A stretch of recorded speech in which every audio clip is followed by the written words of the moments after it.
As we settle our hearts today, let's turn to Matthew 12 verses 1-8, a passage where Jesus lovingly challenges how we think about faith, rules, and compassion. Picture this.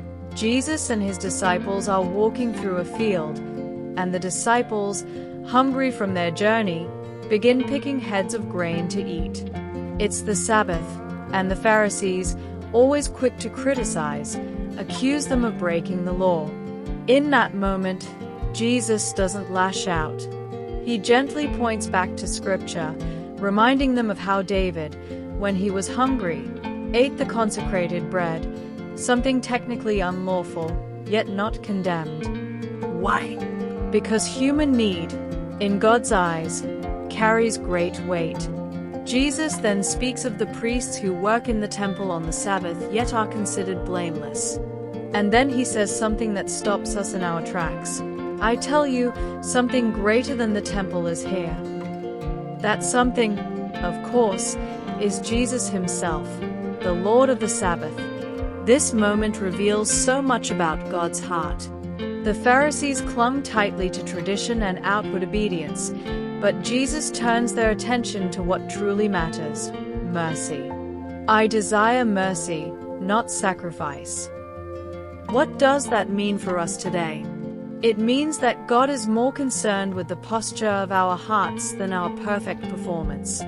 It means that caring for people, showing kindness, and meeting others in their need matters more than ticking every religious box.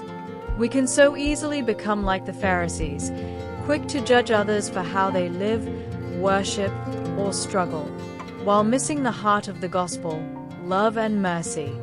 Jesus invites us to lay down our rigid ways and embrace the freedom of grace. He doesn't dismiss the importance of the Sabbath, he deepens it.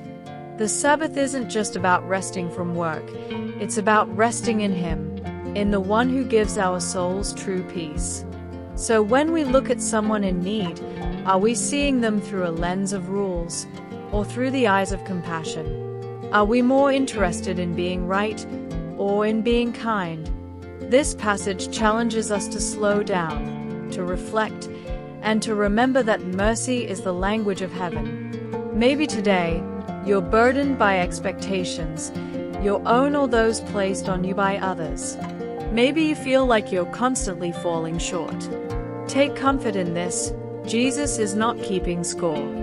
He's offering rest. He's reminding us that He sees our hunger, our struggles, our weariness. And He says, "Come to me."